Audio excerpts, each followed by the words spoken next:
சொல்கிறான், நான் என்ன ஜாதி தெரியுமா, நான் எந்த ஊர் தெரியுமா, எங்கள் தாத்தா யார் தெரியுமா, அதனால் உங்களை அன்பு ஊரில் அவர். அந்த கதையெல்லாம் இங்கே உள்ளூரில் வச்சுக்கோங்க, அவர்கிட்ட பேச முடியாது. அவர்கிட்ட போய் அந்த கதையெல்லாம் நாங்கள் எவ்வளோ மேன்மையான ஆளுகள் தெரியுமா, நாங்கள் எவ்வளோ பெரிய யோகியர்கள் தெரியுமா, நாங்கள் எவ்வளோ தானம் தர்மம் பண்ணியிருக்கோம் தெரியுமா, எவ்வளோ புண்ணியம் கட்டியிருக்கோம் தெரியுமா, அதெல்லாம் பேசாதீங்க. கர்த்தருடைய பார்வையில் நாம் எல்லாரும் பாவிகள், தகுதியற்றவர்கள். நம்மிடத்தில் அவரை கவர்ந்து இருக்கிறதுக்கு ஒன்றும் இல்லை. பாவத்தை நோக்கி பார்க்கக்கூடாத சுத்த கண்களை உடையவர் அவர்.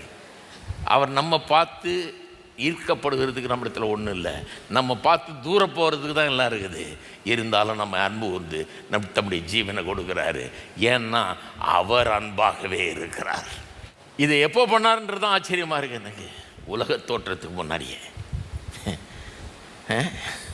உலக தோற்றத்துக்கு முன்னாடியே, நான் நல்லவனா கட்டினவனான்னு பார்க்கறதுக்கு முன்னாடியே,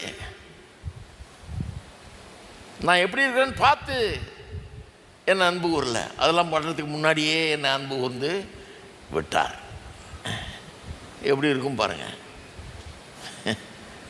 ஆனால் அவருக்கு தெரியும், இவரில் உண்டாக்கி எல்லாத்தையும் கொடுத்து உயர்ந்த ஸ்தானத்தில் இவரில் வச்சா நம்மளே வெளியே போன்றுவான், இவன் நம்மளே எதிர்த்துக்குவான், நமக்கே சத்துருவாயிடுவான் அப்படிங்கிறது நல்லா தெரியும். ஏன்னா அவர் சர்வ ஞானி. அதில் என்ன முக்கியம்னா தெரிஞ்சும் அன்பு கூறுறாரு. நம்ம அப்படி துரோகம் பண்ணுவோம், அவருக்கு சத்துருவாகும்னு தெரிஞ்சும் நம்ம அன்பு கூறுறாரு பாருங்க. அதுதான் இந்த அன்பின் ரொம்ப உயர்ந்த பண்பு. இந்த சினிமா, காதல் புஸ்தகங்கள், கவிதைகள், உலகத்தில் இருக்க பாடல்கள், அன்பை குறித்த இதெல்லாம் வந்து இந்த லவ் பற்றிய காரியங்கள்லாம் வந்து பாவ மனிதனால் இன்றைக்கு ரொம்ப திரிக்கப்பட்டு அந்த அற்புதமான தூய்மையான அன்பை கொஞ்சம் அசிங்கமாக்கி அதை தீட்டுப்படுத்தி ஒரு மாதிரி வேறு மாதிரி இன்றைக்கு ப்ரெசென்ட் பண்ணுறதா ஆயிடுச்சு.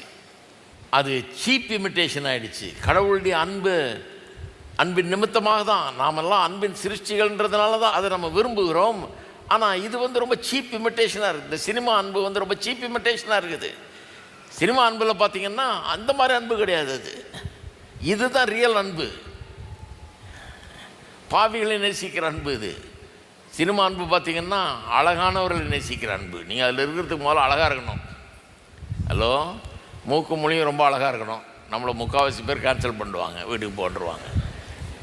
போ ஒன்றையெல்லாம் இதில் போட முடியாது போன்றுவான். இந்த கதையில் நீ வரவே முடியாது.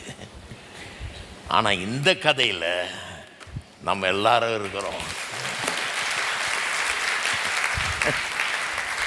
ஏன்னா இதுதான் மெய்யான அன்பு.